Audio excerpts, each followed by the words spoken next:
Bem, nós temos agora uma segunda palestra que começa nesse ponto, e eu queria convidar a Érica agora. A Érica tem um recado muito especial para a gente. É isso, Érica? Economias não serão ativadas e trabalhos gerados, caso o modelo mental de manutenção das conquistas obtidas predomine no mundo produtivo. Não é um tipo de inovação, são inovações em todos os campos. Vamos ver o vídeo.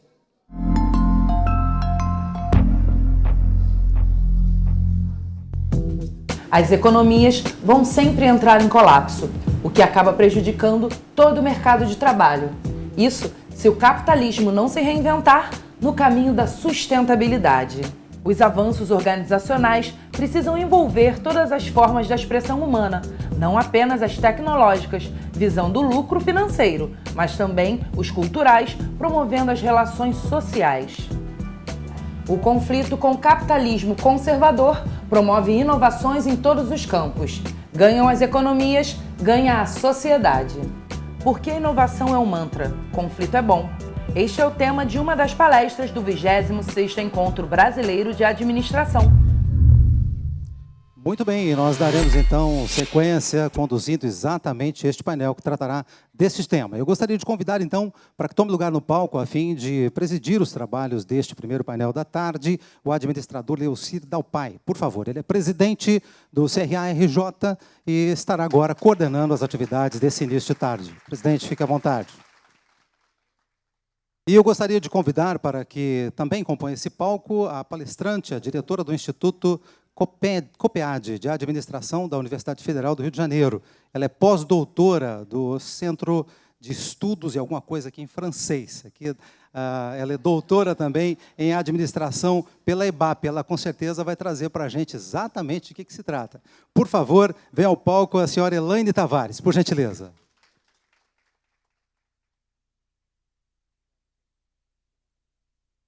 Lembrando que os senhores poderão interagir conosco pelo CFA Eventos, que é o nosso aplicativo, e, por favor, não deixe de colocar também nas suas publicações a hashtag Embra 2018, e assim nós vamos participando juntos aqui. Senhor presidente, o senhor tem a palavra. Muito boa tarde a todos. Nós temos hoje o privilégio de estarmos aqui para apresentar um trabalho que fala sobre inovação. E o nosso folderzinho diz assim que não se trata de uma inovação qualquer. É uma inovação em todos os sentidos. Isso indica, primeiro, a importância da inovação. Estávamos eu e a professora, antes de irmos para esse plenário, analisando um instrumento de avaliação dos cursos, de todos os cursos de graduação. Na dimensão 1, que fala do projeto pedagógico, fala da dimensão acadêmica da instituição, são 22 critérios de análise. Dos 22, a professora disse que eu fui rigoroso, mas dos 22, 10 falam a palavra inovação. E os outros, todos falam em melhores práticas, termos que induzem também a inovação. Então, poderíamos dizer, sem medo de equívoco, que para o MEC, no instrumento da avaliação, que saiu no final de 2017, praticado a partir de 2018, 100% dos itens exigem que nós sejamos inovadores. No entanto, se trouxermos um sujeito lá do Império Romano para a nossa universidade, mesmo que ele chegue atrasado, ele vai entrar, vai sentar no fundo da sala e vai saber exatamente o que está acontecendo. Se nós o levássemos para o cinema, para o shopping, para tantos outros lugares, ele ficaria assustado. Isso mostra que nós estamos querendo inovação, mas nós, que somos todos acadêmicos, não inovamos. E a nossa dificuldade de inovar, ou inclusive de embarcar tecnologia é extremamente grande, é gritante. Basta que um aluno nosso, durante a nossa aula, tome um celular na mão para ver o grau de nervosismo que causa no professor. E querem ver como isso é problema de tecnologia?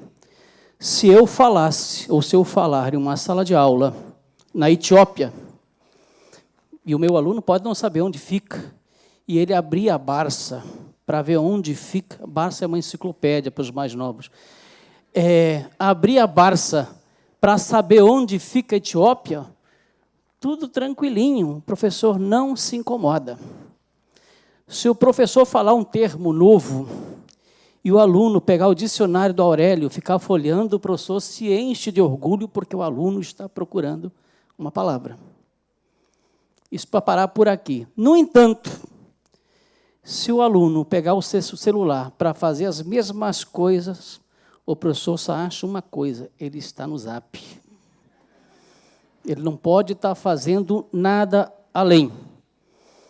Eu costumo anotar as coisas, as palestras, os eventos, as plenárias onde estou, no celular. Eu já nem me irrito mais a quantidade de vezes que eu sou chamado a atenção porque faço isso. Eu sou obrigado a pegar uma caneta e um papel. Isso mostra o quanto nós lutamos contra a inovação, tecnologias e tudo mais que possa favorecer. Eu não uso em sala de aula data show, sei que o aluno gosta de usar o celular. Eu pego o material e envio na hora da sala de aula para o Zap deles. E a gente discute dessa maneira. Eu não posso me sentir ameaçado por tecnologia ou pela inovação. Mas a palestra aqui não é minha.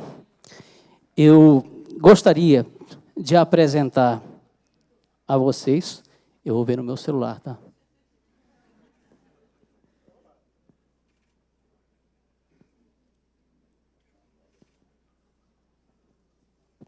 Aí ele não funciona.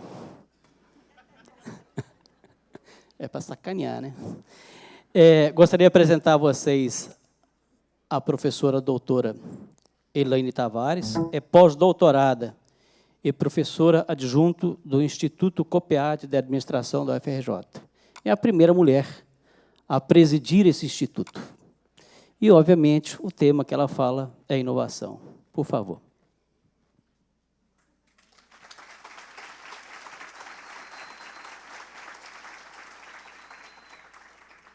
Vocês viram que ele já começou me provocando, né? Falou de inovação em sala de aula.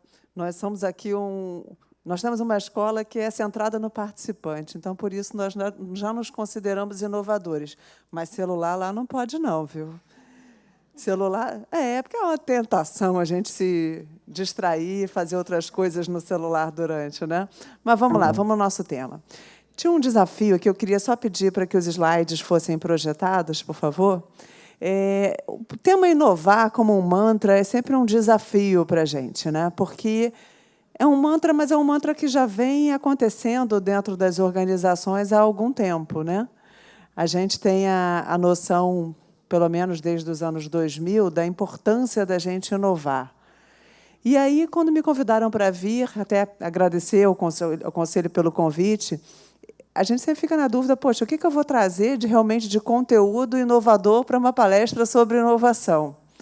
Mas, ao mesmo tempo, eu me deparo com algumas reuniões, né, dirigindo a escola, que discute o futuro da administração, discute o que a gente está ensinando dentro de sala de aula, o que a gente está levando para dentro das instituições no momento em que a gente ensina, como conteúdo mesmo. E tem toda essa conversa de digitalização, de indústria 4.0, e, certamente, isso mexe muito com o ambiente de inovação das instituições, né? A gente tem um dinamismo muito mais forte, uma questão de reskill, né, de recapacidades que a gente precisa desenvolver muito presente. Então, eu escolhi trazer um pouco uma discussão para vocês sobre inovação pautada nessa questão da digitalização. Do momento em que eu tenho novos ferramentais analíticos presentes nas instituições, como, por exemplo, o Big Data, como é que isso impacta o meu negócio?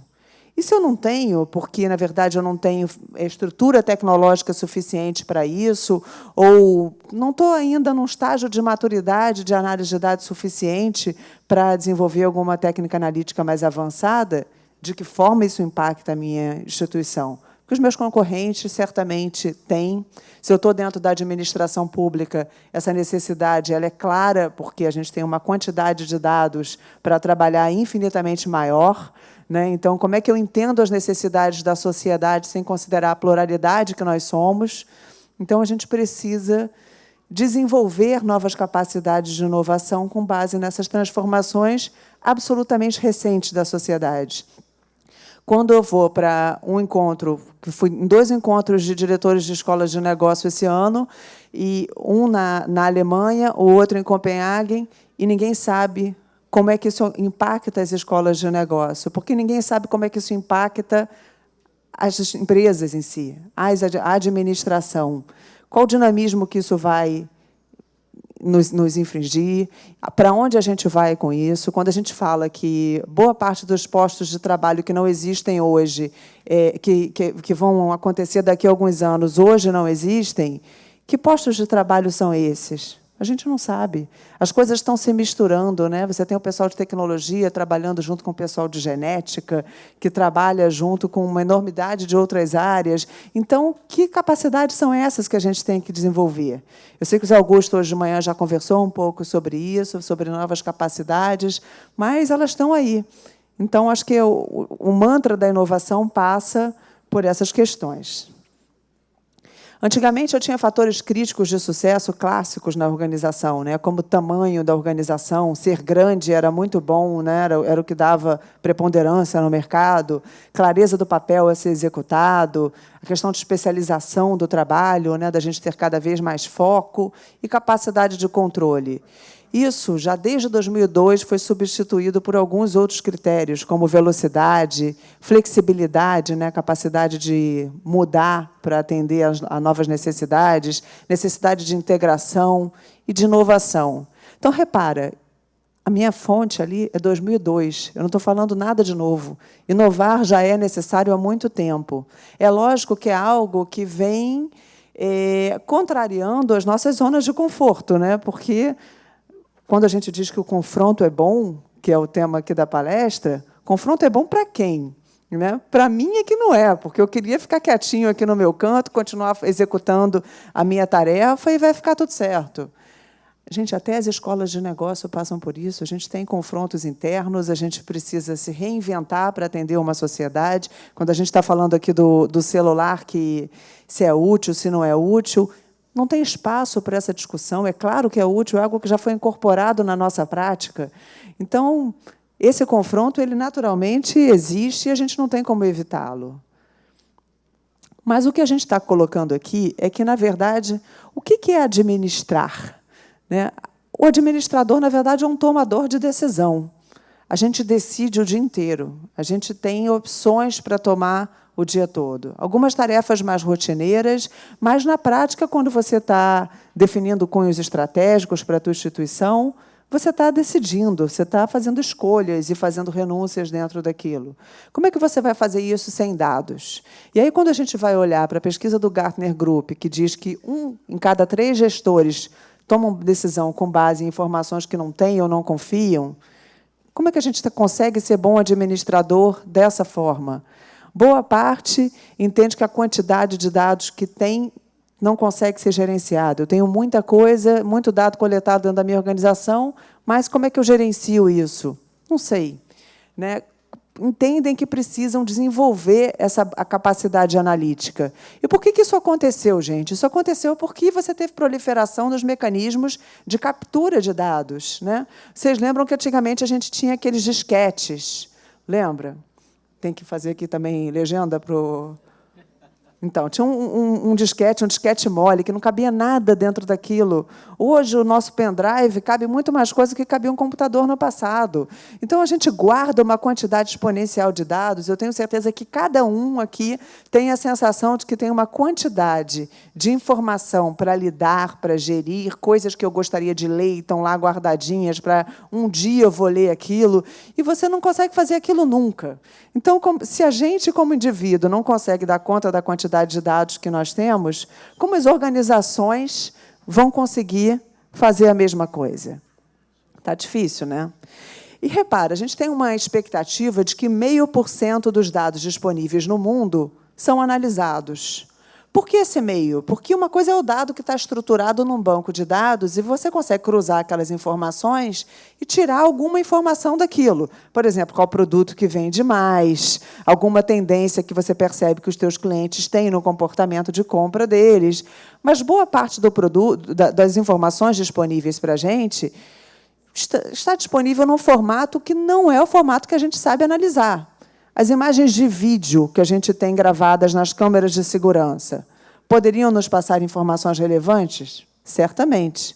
Se eu tenho um cliente que entra numa loja para receber um determinado tratamento e eu quero identificar aquele cliente, por que a leitura da câmera já não faz o reconhecimento facial e já não sabe que ele entrou na loja? Por que ele ainda precisa de um cartão de fidelidade? Não precisa mais disso. Mas cadê a tecnologia? Então, na verdade, quando a gente fala que é inovar em diversos aspectos, a gente está falando do avanço tecnológico, mas, principalmente, da nossa cabeça, né? Eu acho que o avanço tecnológico está aí. Adquirir tecnologia disponível dentro do mercado é uma questão de recurso, é uma questão de maturidade tecnológica, é uma questão de planejamento. Se organizando, a gente consegue. Mas a nossa cabeça, por diversas vezes, não é uma cabeça inovadora. É uma cabeça que pensa, eu preciso manter controle. Porque lembra que, naquele slide anterior, o controle era um elemento essencial para a boa administração? E, quando eu tenho uma cultura de experimentação, que é uma cultura que eu tenho a partir da ampliação dessa capacidade analítica, quando eu trago mais dados para serem analisados, é lógico que eu vou experimentar perguntas com esses dados. A gente diz que o bom administrador é a pessoa que vai saber fazer boas perguntas. Por quê? Porque os dados estão aí, as respostas já estão presentes. Mas o que eu quero saber daqueles dados? Como é que eu vou inovar se as minhas perguntas são sempre as mesmas? Né? A IBM desenvolveu o Watson. Né? O Watson acerta mais diagnóstico médico do que os próprios médicos. E aí, o médico perdeu a sua função? Claro que não. Mas ele precisa saber conviver com aquela tecnologia e extrair daquela tecnologia benefícios para entender que o diagnóstico médico dele agora não é somente pautado no que ele tinha de informação anterior. O Watson vai saber aprender se os médicos não trabalharem junto? Provavelmente ele não vai conseguir aprender, apesar de ser um sistema de inteligência artificial. Então, a gente tem que pensar quais são essas boas perguntas? Que capacidades um administrador precisa ter hoje em dia para conseguir ser inovador? Então, repara, uma quantidade de dados absurda que a gente não tinha antes. Quando a gente está falando de Big Data, que é um tema que eu gosto muito, eu sou da área de administração de informação, não sei se deu para notar, é só uma das tecnologias que eu poderia trazer para vocês. A gente poderia estar falando de inteligência artificial, poderia estar falando de deep learning, de outros tipos de capacidade tecnológica que são extremamente úteis para a gente.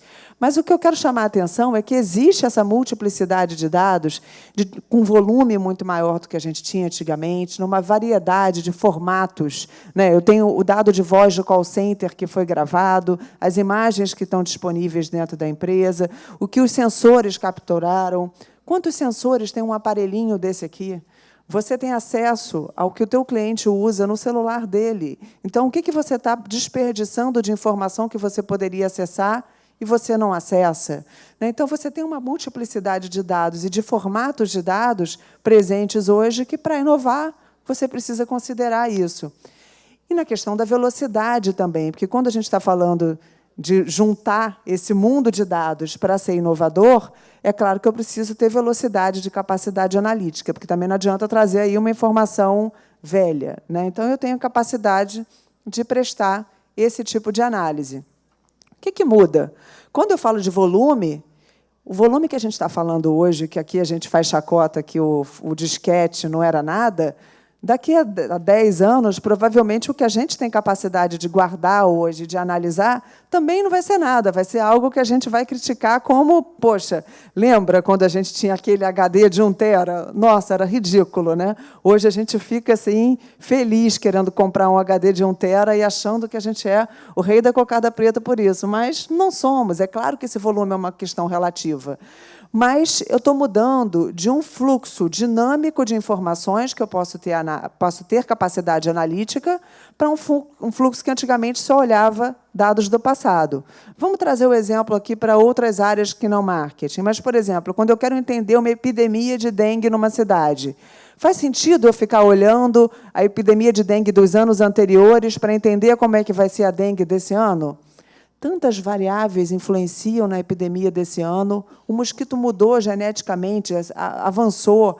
Então, às vezes, eu preciso entender o dado que está acontecendo agora para prever o que vai acontecer num futuro muito próximo. Às vezes, a série histórica em si não é totalmente útil para mim. E um outro ponto, para mim, que é bastante importante da gente pensar é para que a gente quer isso? O que a gente está fazendo com isso? Eu estou utilizando essa análise só para melhorar os meus processos internos? Eu estou pensando em entender melhor a sociedade para gerar coisas mais úteis para as pessoas? Então, quando você vai, por exemplo, para um sistema de Smart City, de cidade inteligente, que percebe que, poxa, é muito fácil eu prever que daqui a 10 minutos vai chegar uma enormidade de pessoas dentro do metrô. Mas que enormidade é essa? O que eu faço com essa informação? Como é que eu melhoro a minha operação considerando o fluxo de pessoas que existe dentro da minha cidade? Monitorar esse fluxo é extremamente rico. A gente tem ferramental para isso. A gente tem cabeça para isso? Não sei. Eu brinco, espero que não tenha ninguém aqui parente do Rubinho, né? Porque a piada é boa, né, gente? A gente não pode perder. Mas eu brinco que, assim, perco o amigo, mas não perco a piada. Eu brinco que a gente tem, com todas essas novas capacidades analíticas, uma Ferrari na mão do Rubinho. Né? Às vezes, a gente tem pessoas que estão acostumadas a fazer sempre as mesmas perguntas, a gerir da mesma forma, e a não pensar o que essas novas ferramentas que tem aí hoje podem trazer para o meu negócio. Né? E essa pergunta não é uma pergunta trivial. Eu te falo que as escolas de negócio estão sentadas em cima disso, pensando como é que isso vai mudar o mundo. Mas certamente vai, então a gente tem que pensar. E quando vai mudar o mundo, não vai mudar o mundo num setor, vai mudar o mundo em muitos setores. Quando a gente olha aqui soluções que possam ser trazidas com Big Data, por exemplo, a gente tem, por exemplo, no setor financeiro. Setor financeiro, gente, banco, transaciona dados de um lado para o outro. O negócio do banco é 0 ou 1, é fluxo de bit, inteiramente. O que isso muda com Big Data? Muita coisa, né? Uma capacidade de implementação das tecnologias fortíssima e um produto que, por si só, é dados. Em outros setores, talvez não, eu tenho algumas dificuldades. É claro que isso não é um passeio no parque. Né? Quando eu estou falando de implantação de Big Data, às vezes eu tenho diferentes áreas de governo precisando colaborar com informação para suprir o que a gente precisa saber de dados para tomar as nossas decisões. Então, quando eu falo, por exemplo, que eu preciso melhorar a educação, como é que eu melhoro a educação sem saúde? Mas os dados da saúde estão abertos aos programas de educação? Às vezes, o Ministério é controlado por partidos políticos distintos. Então, como é que isso se dá? A colaboração humana ela é sempre um desafio. Né? Os donos dos dados não querem doar os seus dados para os projetos. Mas o que tem de bacana nisso? Além da questão do fluxo de dados que eu coloquei para vocês, a gente também tem que pensar que a gente tem que ter cientistas de dados dentro das organizações e trazer, novamente, tecnologia para áreas de negócios, que também é uma conversa velha. Né? Lá, desde os anos 80, a gente escuta essa necessidade da TI estar integrada nas organizações, mas estamos conseguindo fazer isso? Deixa eu acompanhar meu tempo aqui para não não me avançar muito. Quando eu falo do fluxo ao invés do estoque, o que eu estou pensando? Que se eu estiver olhando só para o passado, muitas das vezes eu vou tomar uma decisão obsoleta, como a gente deu de exemplo na questão da epidemia da dengue, no monitoramento da epidemia. Mas eu tenho, por exemplo, identificação de fraude. Adianta eu identificar a fraude depois que ela ocorreu? Eu preciso ter um monitoramento de dados em tempo real para, antes da fraude ocorrer, falar, opa, isso é fraude, bloqueia o cartão de crédito dessa pessoa. Monitoramento contínuo de processo para manutenção. As manutenções normalmente seguem cronogramas pré-estabelecidos. Mas você não pode monitorar o nível de desgaste daquela peça com câmera, com inspeções, e coletar outros tipos de dados que estabeleçam um novo calendário para aquela manutenção? Quando você está pensando numa plataforma de petróleo, parar uma plataforma de petróleo ou parar simplesmente uma turbina é um custo altíssimo para a empresa. Se eu monitoro o nível de desgaste que aquela turbina tem em tempo real, eu sei que eu ainda não preciso fazer a manutenção dela. Eu posso esperar para parar um pouco mais para frente. Então, em vez de fazer manutenção 3 vezes por ano, eu consigo fazer 2. Já é um grande ganho. Relações de rede. Uma empresa, por exemplo, de varejo, pode olhar o que você compra, e se nós somos amigas na rede social, ela sabe que talvez você tenha falado para mim que aquela televisão nova que você comprou para ver a Copa é fantástica, e quando eu procuro a televisão, ela já me mostra o que você comprou. Eles fazem isso. Só que a rede muda o tempo todo. Então, esse fluxo de gasto ele é realmente um fluxo. Então, repara, o que isso tem a ver com inovação? Tudo.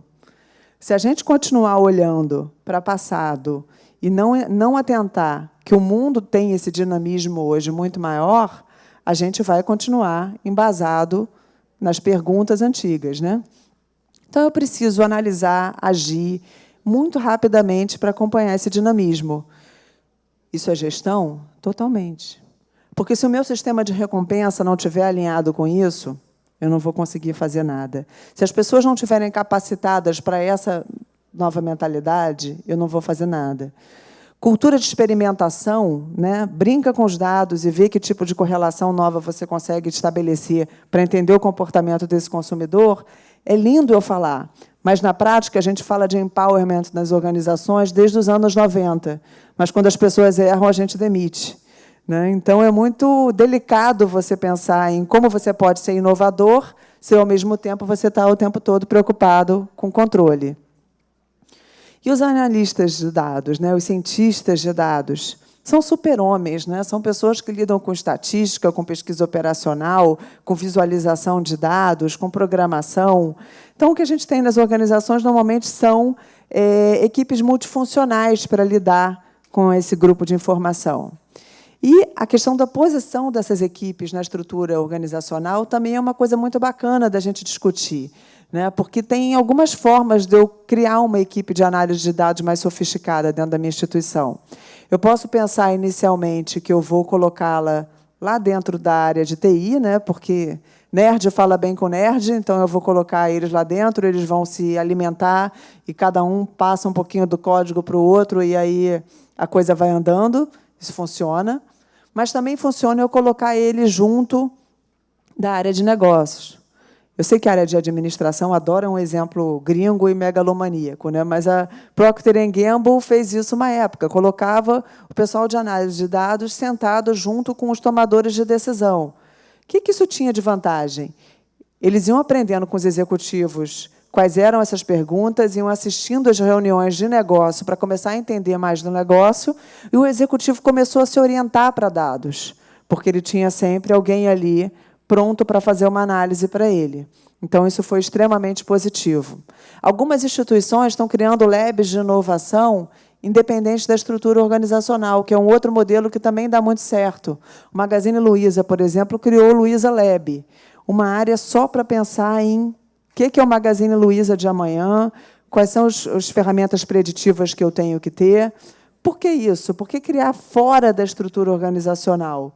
Porque, se eu crio dentro da área de TI, qualquer problema que deu problema no servidor, Para todo mundo para ver o que está acontecendo. Caiu as vendas, vamos desenvolver uma nova campanha urgente para resolver aquele problema pontual. E a inovação vai sendo deixada de lado.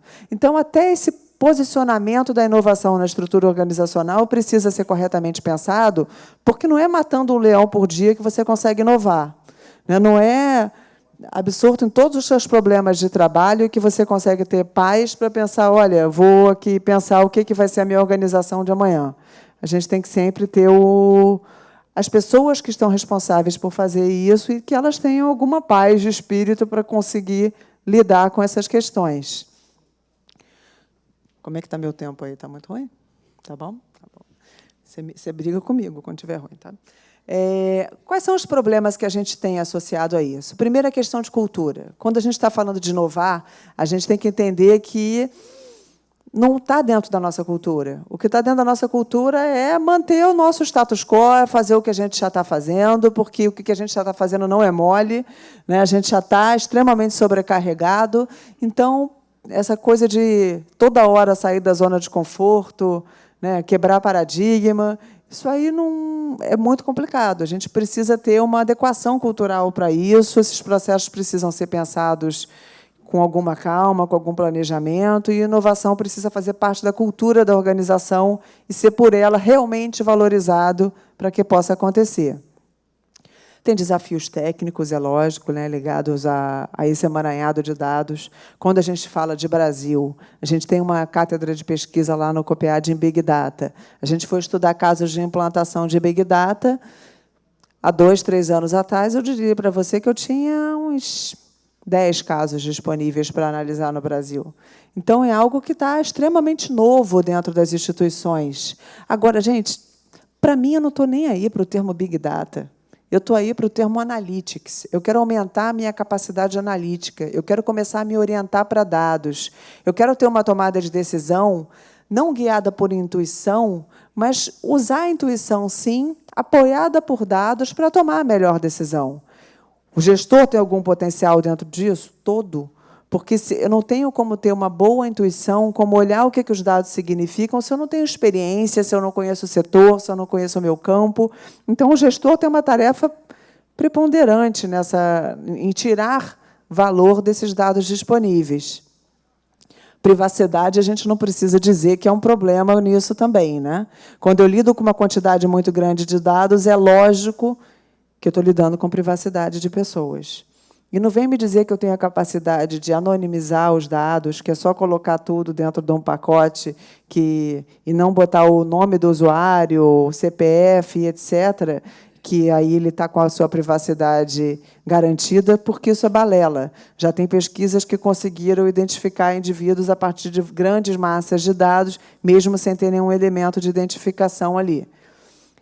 Colaboração humana, como eu coloquei para vocês, é um outro grande problema. As pessoas são donas dos seus dados, os setores são donos dos seus dados. As pessoas não querem mostrar suas falhas. Então, quando eu falo, por exemplo, de criar um dashboard inteligente que mostre como está a organização em tempo real, que a pessoa consiga, em tempo real, ver uma queda de venda, tomar alguma atitude em relação àquilo.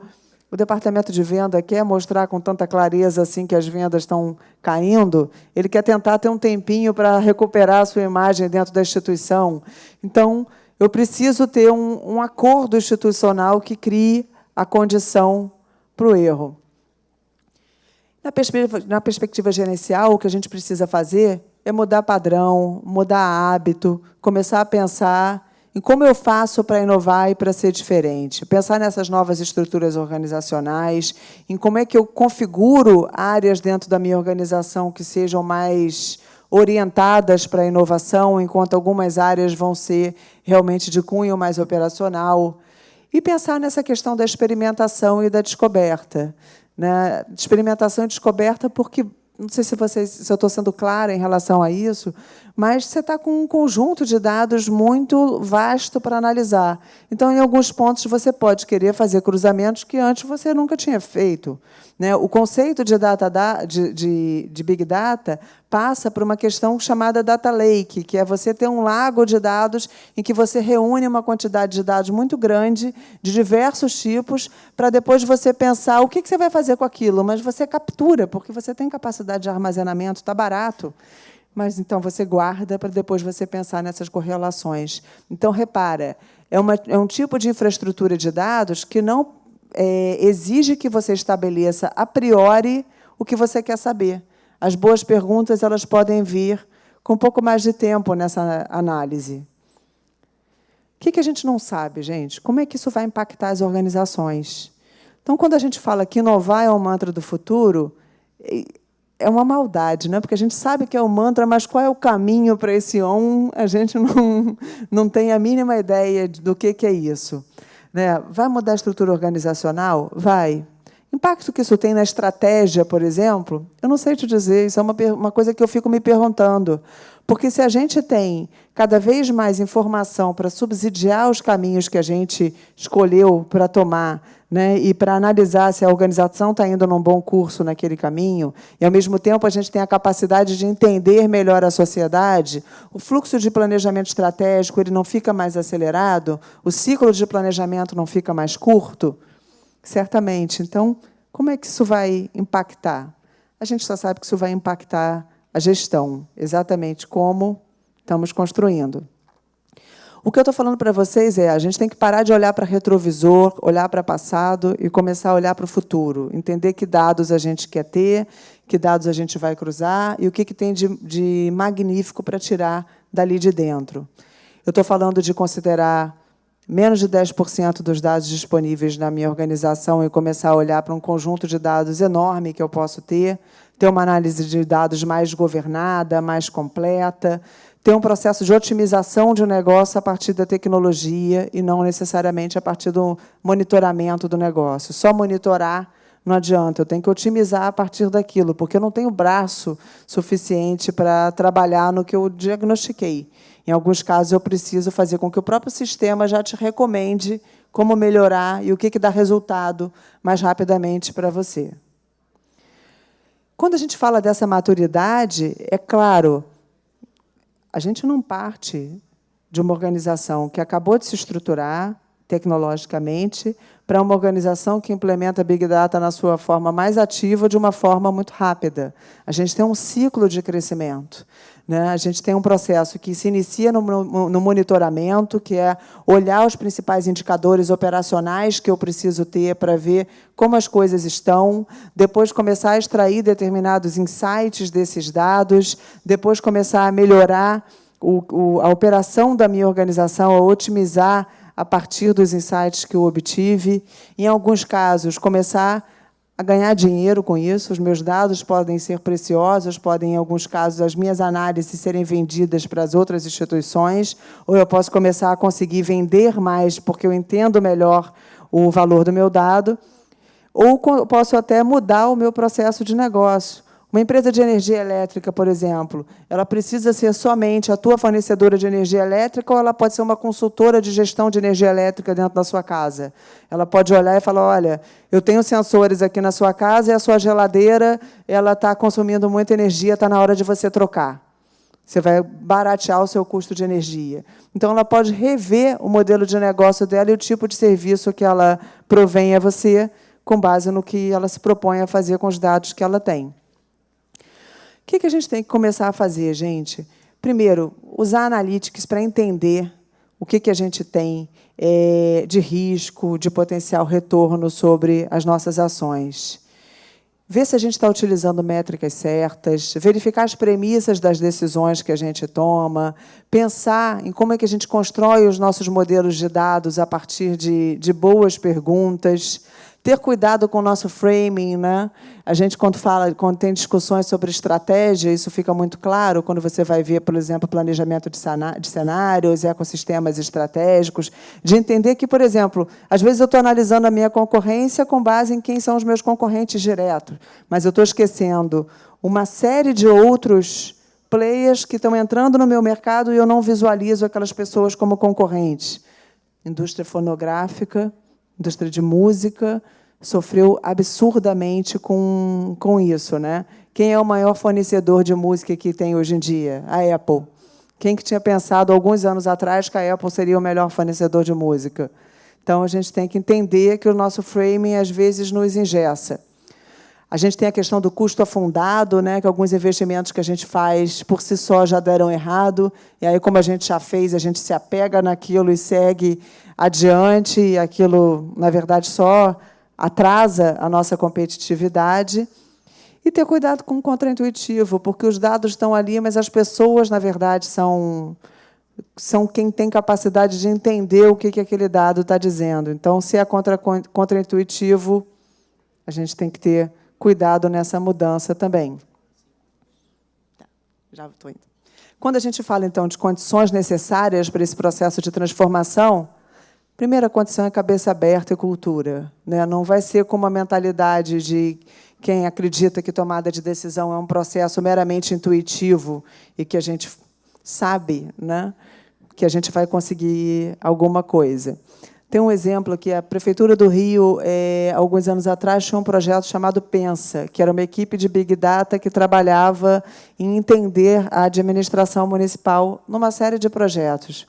E aí eles fizeram uma técnica, uma análise, a princípio, muito simplória, mas que ela tinha uma riqueza de dados por detrás daquela informação muito grande, né, que era observar o que aconteceria no trânsito se cada cruzamento do Rio de Janeiro fechasse 5, fechasse 10, fechasse 20 minutos.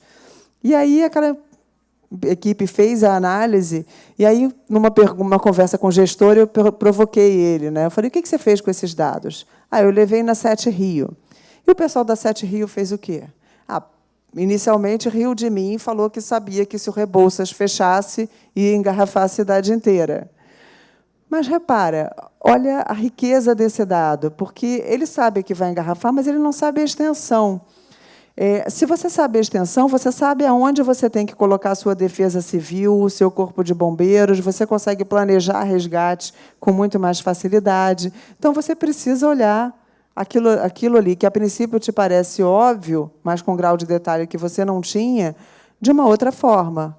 Você precisa ter suporte gerencial para isso, você precisa ter, na organização, pessoas que acreditem nesses projetos, orçamento, né, gente? Que é claro que essa brincadeira aí não é baratíssima, mas a Guarda Municipal, ano passado, conseguiu fazer com uma equipe de 3 pessoas que simplesmente acreditavam no projeto e resolveu fazer por si só, e buscar bons parceiros, bons fornecedores para desenvolver o que você está se propondo a fazer, como qualquer negócio.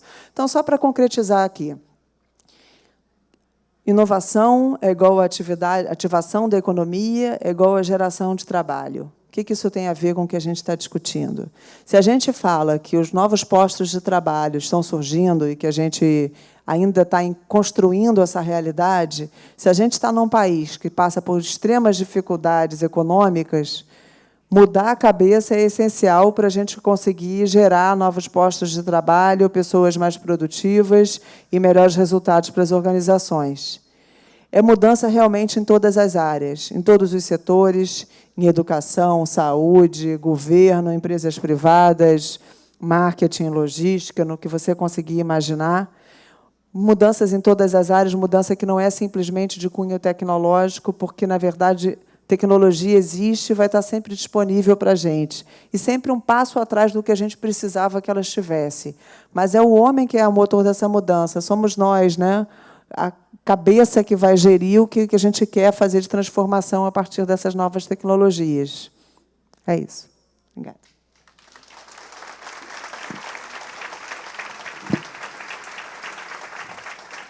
Professora Elaine, obrigado pelo brilhantismo da exposição.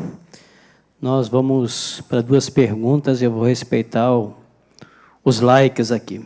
A primeira pergunta diz o seguinte: creio que muitos gestores mantêm uma mente engessada. Como inovar e manter um diferencial nessas organizações sem parecer conflitante? Eu não posso falar para ninguém ser conflitante com o chefe, né? Porque eu não quero causar nenhuma demissão aqui na saída, né? Gente, eu acho que é trabalho de formiguinha mesmo, né? Porque a gente não pode desistir também e largar as nossas ideologias por detrás, né? Eu sou gestora de uma universidade, de uma escola que fica dentro da administração pública. Você, às vezes, mudar na administração pública é algo extremamente delicado, né? As pessoas são bastante conservadoras, só que, ao mesmo tempo, você consegue, com um martelo, né? Água mole em pedra dura, tanto bate até que fura, ir lá e falando, olha, gente, é preciso, e você mostra outro ponto de vista, e você fala com outra palavra, e você pega o cara num dia bom. Então, acho que é realmente trabalho de formiguinha. Quando você tem um gestor mais engessado, é ir mostrando os benefícios daquilo e mostrando que não tem muito por onde fugir, senão participar desse processo de inovação. Chamada a atenção para o mantra, como chegar nessa sintonia e inovar, pois mantemos mentes engessadas e pensamentos fora da caixinha. Como mudar isso? Pergunta de $1 milhão. Eu acho que é justamente a gente primeiro pensar na direção que a gente quer ir, né? Quando a gente fala em inovar, tudo na organização vem de uma estratégia. E, quando a gente pensa em estratégia, a gente tem que ter cuidado para não ser megalomaníaco, mas, ao mesmo tempo, a necessidade de sermos um pouco audaciosos, né? Então, acho que, se a gente consegue desenvolver um plano estratégico que vai um pouquinho mais à frente, que bota para a gente um desafio, inovar vai ser importante. Então, eu não consigo desvencilhar isso de uma orientação estratégica. É claro, a maior parte das organizações não tem estratégia. Ela gere incêndio o tempo todo. Então, ter estratégia e começar a abrir a mente para, paulatinamente, conseguir inovar. Inovação não é necessariamente algo disruptivo, pode ser algo incremental. Mas, se é algo incremental e constante, a gente consegue melhorar bastante, né? Acho que a estratégia é a resposta. Mais umazinha aqui. A senhora considera o tempo de existência da instituição uma barreira para a inovação? Haja vista que a cultura já está congelada nesta. Como exemplo, ela cita em órgãos públicos ou ministérios. Tem um ditado que diz que a cultura devora a estratégia todo o café da manhã, né? Cultura muito forte, é lógico que, às vezes, pode ser um empecilho para a mudança organizacional. Mas, ao mesmo tempo, a gente tem organizações centenárias que se transformam. Então, eu acho que a gente não pode estabelecer uma correlação entre o tempo de existência da organização e a capacidade de inovação que ela tem. Sendo assim, 3M, por exemplo, não seria uma organização inovadora. Mas a cultura pode ser, sim, uma barreira. E mudar a cultura, a gente muda de... Vou tentar ser mais generosa. A gente muda mudando com pessoas. Não necessariamente demitindo, mas treinando, capacitando, mostrando novos caminhos, discutindo.